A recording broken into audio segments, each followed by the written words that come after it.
Hello friends, welcome back to my channel. My name is Vibin.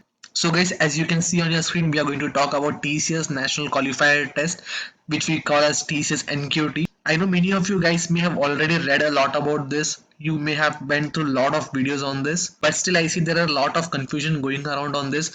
Exactly what it is, who can apply on this, what is the eligibility criteria, what is the use of NQT, why exactly do we need to give this NQT. So in this video we are going to see from the basics what exactly is TCS NQT, why should we do this, who can apply, what is eligibility criteria, what exactly are we going to gain after we give this test. We will also see what are the different levels of NQT, and we will also have a look on registration and examination dates of this test. So before starting the video, I would like to inform you that this is completely free. TCS is not charging a single penny from you. So actually you should give this a try. If you are not interested, still you can just appear this test once. This is a very simple and easy peasy test which will help you in your job hunt. It will actually add a value to your resume and you don't need to shed a single penny on this. So it's actually a very big benefit you're getting. So please watch the entire video to know exactly what is the entire concept of TCS NQT. So if you ask what is TCS National Qualification Test or TCS NQT, as I say, it's nothing but a general ability test that assesses your verbal ability, reasoning ability, numerical ability. It's like an aptitude test. Usually big companies, MNC companies, they have an aptitude test. It's like an entrance exam. Whenever you are interviewed in these companies, they make you go through their aptitude test where you have been questioned on numerical ability, reasoning ability, verbal ability. So this is nothing different, but this is the same sort of exam you can see here,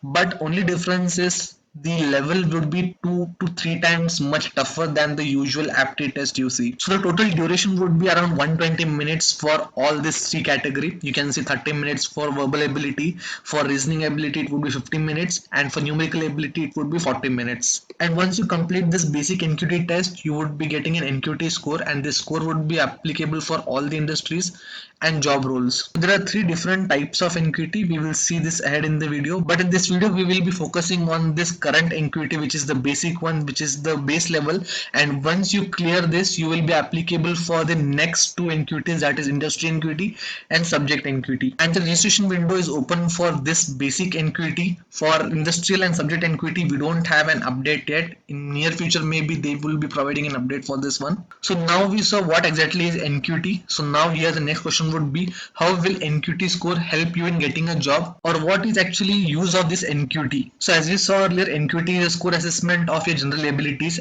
and many companies conduct their initial selection based on their general ability score, and here TCS would be using your NQT score in your initial job selection. And if you keep aside TCS Eon team is collaborating with other corporate giants also who are going to acknowledge the NQT scores. So you can also apply for jobs outside TCS using these NQT scores based on your industry and role of your choice. So to summarize this, even if TCS is conducting this NQT exam, still you're not limited to just TCS. You can also apply outside TCS because they are having their collaboration with different giants across the industry. So the main thing they have pointed out here is, just by giving this NQT exam, just by scoring high, TCS is not going to line up interviews for you. You need to manually go and apply on different companies' portal or sites. This would be an additional booster for you. This would be an additional merit on your resume. And apart from that, you need to meet their eligibility criteria to get shortlisted in the respective company. So I believe you're clear with the concept of what exactly is TCS NQT and how is it going to impact you or help you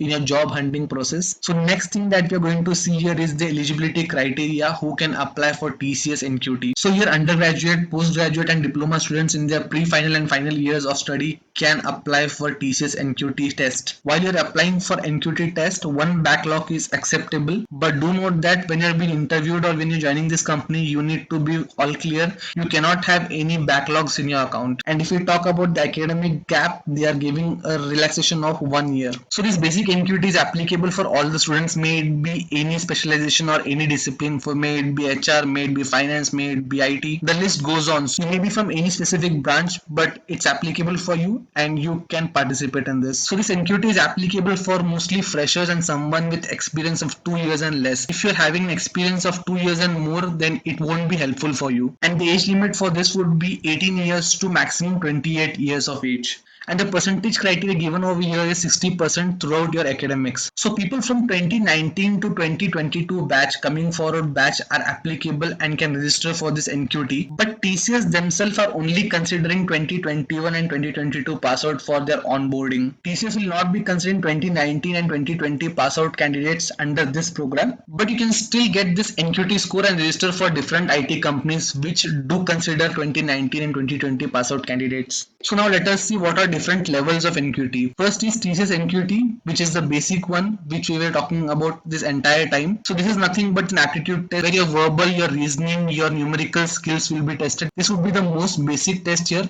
Only when you crack this one, you will be eligible for subject NQT and industry NQT. So these both are based on your specialization, your stream, your branch. For example, if you're from finance or banking, you need to take the banking industry NQT, and same goes on in subject NQT, you need to take the specific NQT where your actual stream or your sub process would be. So as I said, the current registration is for the basic TCS NQT. Along with that, they have opened the subject NQT, but only for the IT stream people with IT background like BCA, BCS, MTech, BTech. I believe those guys can appear for the subject NQT. So this is a subject NQT I am talking about. You can see programming, it's for 1 hour. Here it's divided into part A and B. For part A, you will be getting 10 questions, you will be getting 15 minutes. And again, part B is divided into 2 sections. So this is completely for people who are from IT background. This is actually for IT and this is mandatory one.